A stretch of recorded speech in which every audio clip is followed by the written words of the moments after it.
Austin. I'm Quintin. This is XMAS Movies. The podcast where we talk about Christmas classics that aren't exactly classics.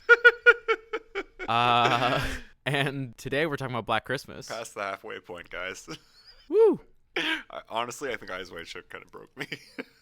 Really?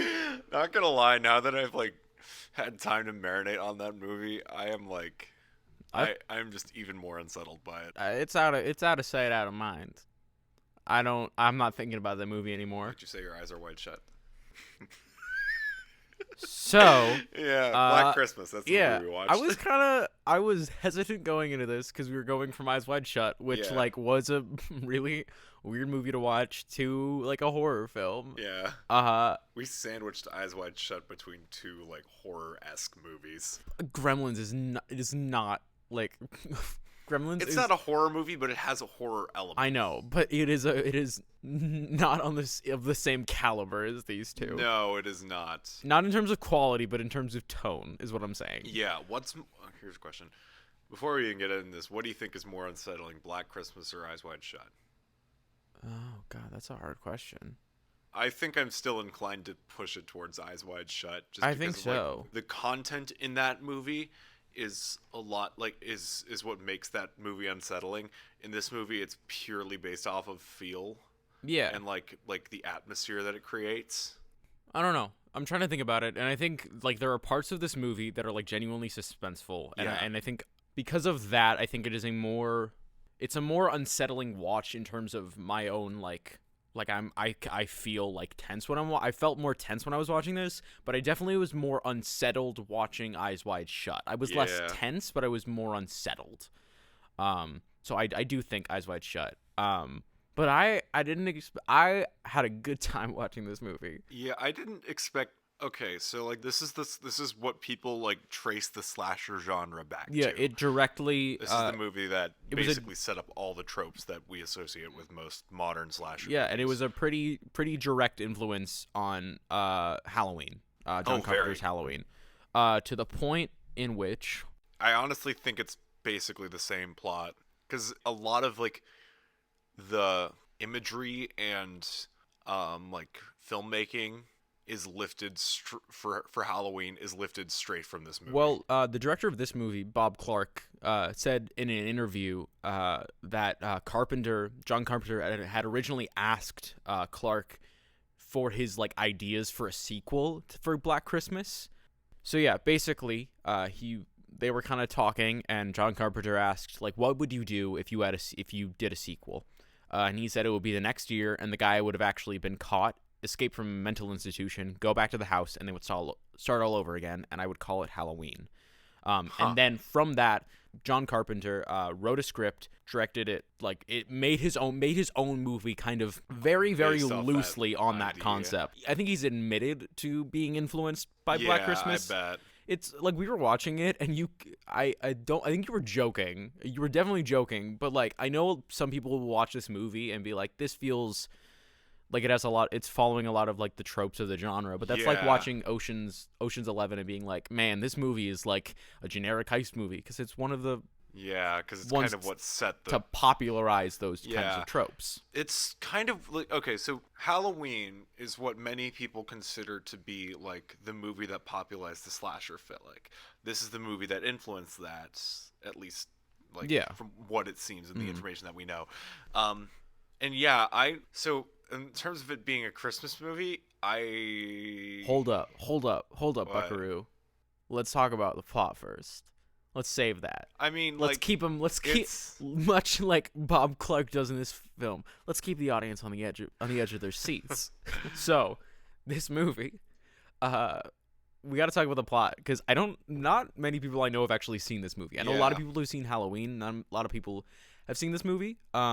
It's about basically a person breaks into a sorority house and starts killing them, and it's kind of it's based on a lot of those urban legends, and it's kind of one of the first films to use the whole the calls coming from inside the house thing, because he is killing the members of the sorority and then calling the house, and they're trying to track him down, and it's all set during Christmas, and there's some other little subplots going on with the different characters, but it's mostly about that, and it is an interesting film to watch. I really enjoyed like the filmmaking Yeah. in it, especially because we did some research and there are like POV shots in it where with like someone's like hands in it.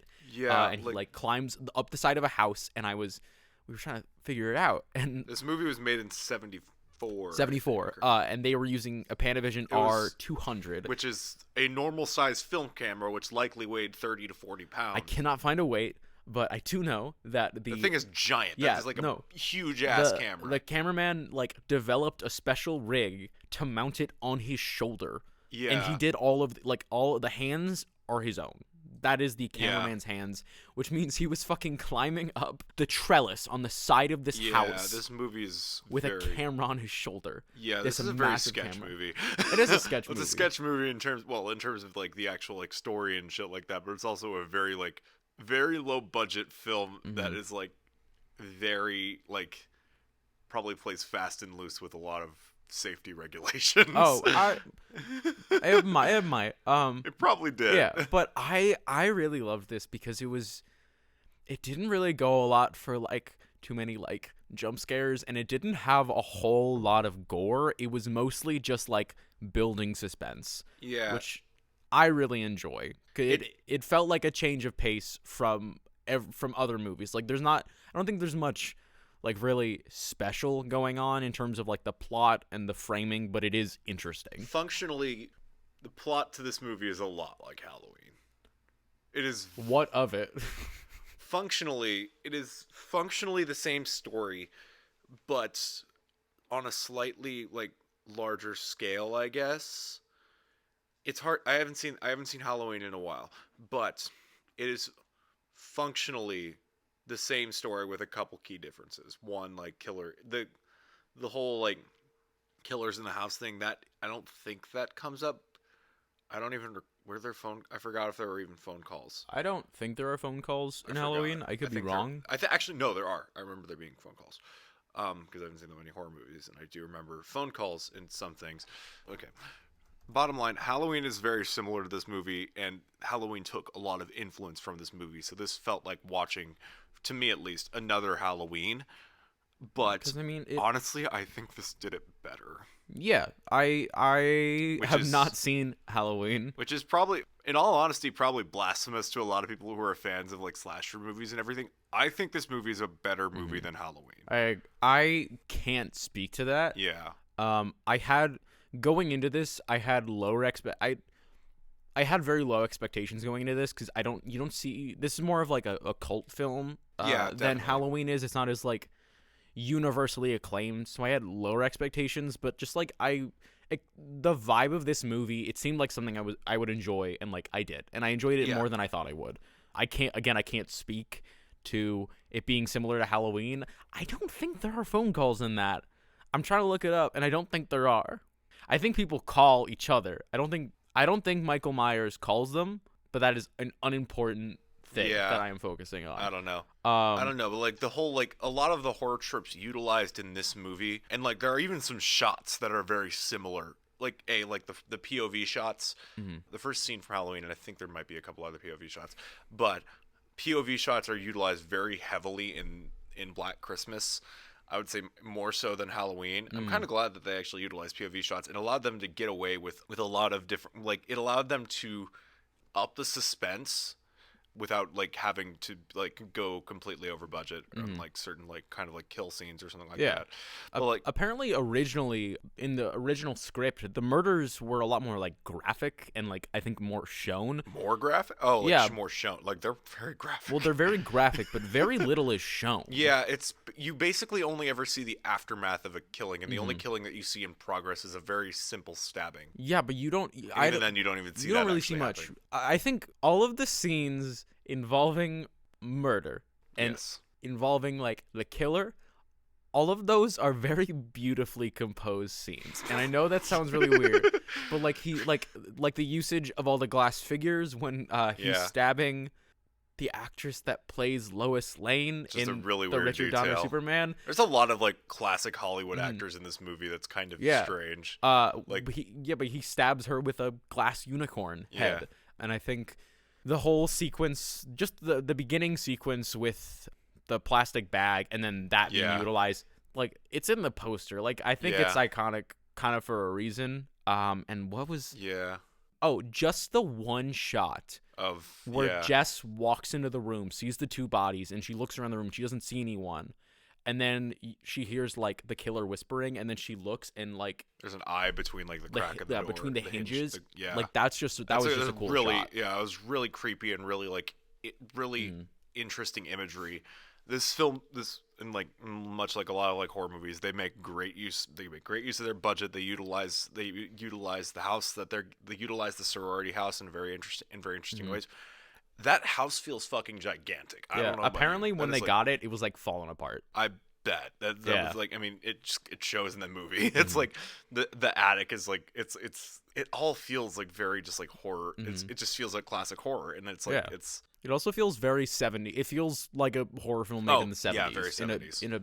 Which is a thing I can't articulate any further. I can't like noodle on that idea anymore. Just like it feels like horror in the 70s. That's all I can say about it. But what do you think about this as a Christmas movie?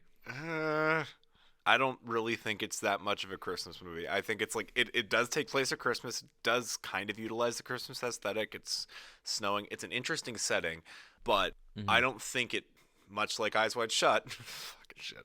No, it's not utilizing that setting that much outside of an aesthetic. I understand what you're saying. I think it does better with it than Eyes Wide Shut does. Yeah.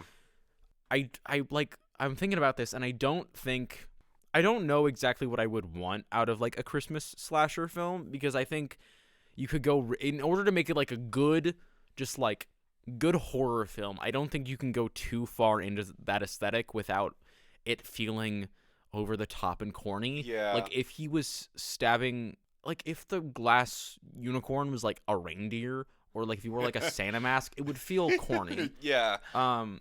It wouldn't feel that much like it. It utilizes the aesthetic very well, but it's like to me it just feels like a classic horror film set at Christmas. It doesn't feel like it's like there are other horror Christmas films like Krampus, I think, is like one. We're not talking about Krampus. And like they utilize like the mythos, I guess, if you want to call it. This very much feels like if you set it at any other time, nothing would change. I disagree with that. I think the reason this movie starts to kick off is because I think what happens, I could be wrong about this, but one of the characters' fathers comes, I think, because like it's Christmas and they're like meeting up and they're all like kind of like splitting off. So, and it's because of like that sequence of events that's set off by like people starting to like go on vacation and like parents coming up, that like the sequence of events is set off. And but I feel like if you set that at like any other break, if you started at like spring break or at the beginning of summer vacation, then that would also serve the movie. If you set it where there are other settings where this can work, there are other settings where it could work, but I think you can make it function in a different time period. I think you can make it function whenever. Sure.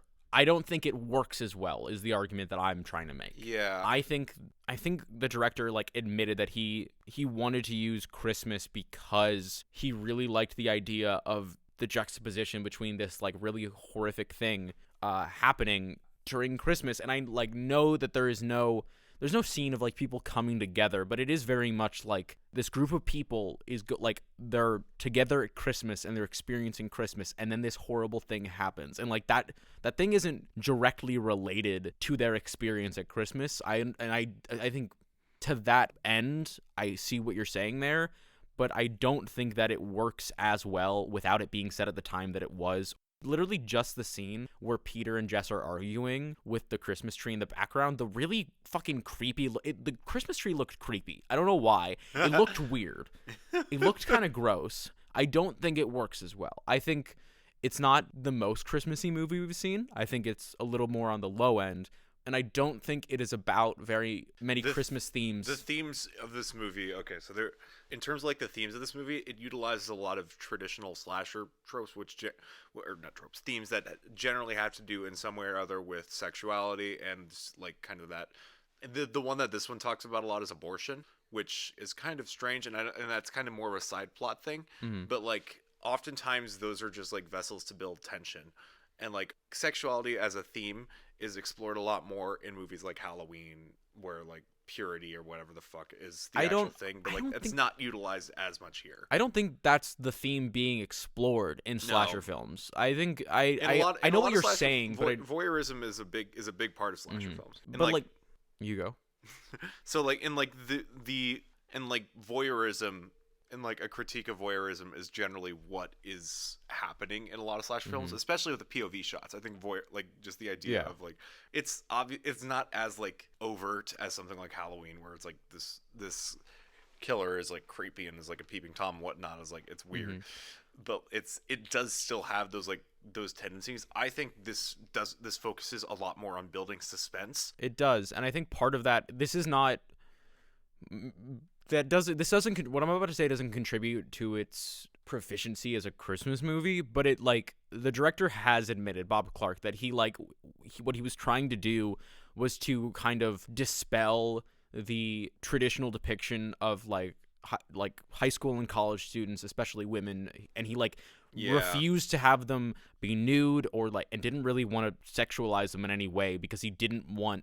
I think it's very interesting to hear someone talk about that but like right before the advent of like all of that happening in most horror films. But he was talking about how he didn't want them to just be like disposable bodies, and he wanted them to be actual characters, which is a really interesting thing. And it's very cool to see like that kind of film get made in this time period. Like this doesn't like these kinds of films weren't really. This is kind of like the end of like the post Hays Code kind of era of filmmaking. Like the right after the Hays Code was kind of lifted, where it was kind of still a thing that was prevalent in the backlog, but you still had these kinds of movies coming out. This is like the first film that I've seen from that kind of era that is like kind of overt with it and tries to like play with the characters in like a realistic way, which is something I appreciate a lot, actually. And I another thing I really enjoy was I really expected the police officers in this film, when they found out about the character of Jess wanting to have an abortion, I really expected them to fucking like turn their back on her. And they didn't. And that's just like such a small thing, but it's not something. I think even as you get progressively more modern in the horror genre, abortion is something that isn't talked about like in movies. Not really. No. It's like even nowadays it's not talked about that much. It's honestly it's interesting and a little like strange to see it talked about at like this time when conservative America was like becoming a big thing, and it's like weird to see that it's not being shown in like a negative light. Honestly, the boyfriend who doesn't want to have an abortion is clearly portrayed in the wrong. Which is it's nice to see that as well. It's also really interesting. This is again has no relation to it as a Christmas movie, but it's also really interesting to see. I think a lot of horror films fall into this weird, especially as you get closer and closer to like the 2000s, they fall into like torture porn. Where it seems like the manner and order in which characters are killed relates to some sort of like moral critique of those characters, and it doesn't seem to like it seems to be just like the characters in this are killed. Like Jess, the character that wants to have an abortion, like it's I think in other films that kind of character she'd be the first to die. Or Barb, the character who like drinks a lot and is depicted as a bit more like liberated, would also be die very early on. In fact, I would say the first person that dies is honestly probably the quote most virtuous, even though we don't actually talk about her that much. Not really, but that is the character in most films that would be a final girl. That would be the final girl. Yeah, it's like this like, and honestly that was and there aren't really any final girls in this movie. It's ambiguous, but yes, I think it functions better than Eyes Wide Shut, and I'm gonna let you make your little case, and I'm gonna really quick try to think of a way to argue this to be above Jingle All the Way in terms of Christmassiness. But I don't think I don't think it is a Christmas movie. I think it does a better job at utilizing the Christmas aesthetic than Eyes Wide Shut, but that doesn't make it a Christmas movie to me. And I think that this is honestly just a very good horror movie. I honestly think this is one of the. I haven't seen that many horror movies. I'm only like I said in our Gremlins. I don't watch a lot of horror related shit. So this like it's anytime I want to explore that genre, I basically have to be forced to. So yeah, that's why we watch this movie. I think this is probably one of the most interesting horror movies that I have seen. And I think if this was the kind of movie that came out today, it would be seen as like a dissection of the slasher genre and subversion of it. If you were to view it from that lens, then the killer, like people would think that the killer has like this motive, like that this is a person that is related to these people, that this is because like who's the I keep forgetting his name. The guy from 2001: A Space Odyssey. Peter. His character's name is Peter. He's like constantly like thought to be the killer, but it's revealed at the end that he isn't.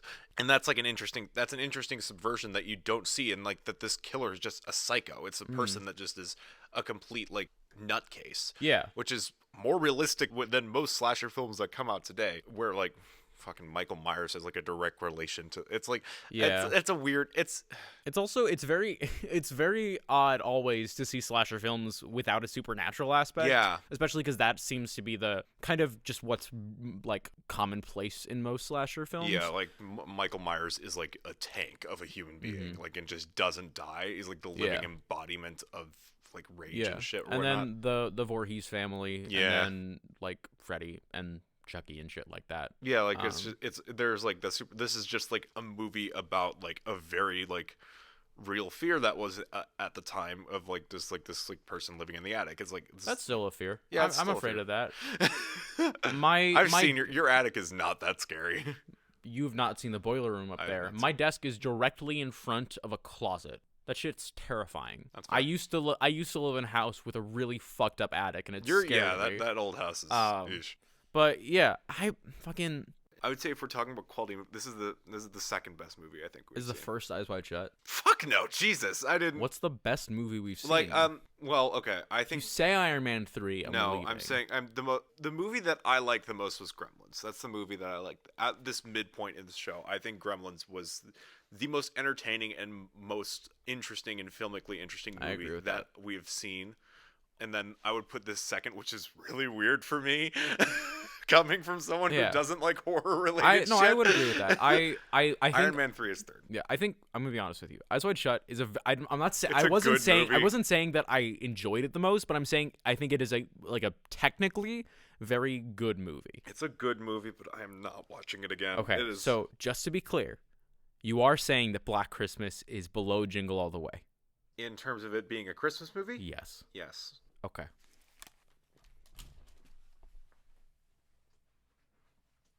You can finish the podcast. I said I was going to do this last night.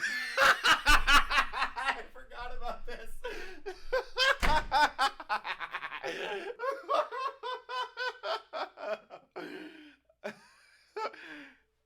Oh, God. Next time we're going to be talking about Shazam, I think. I'm Austin. That's Quintin. Happy holidays, everybody.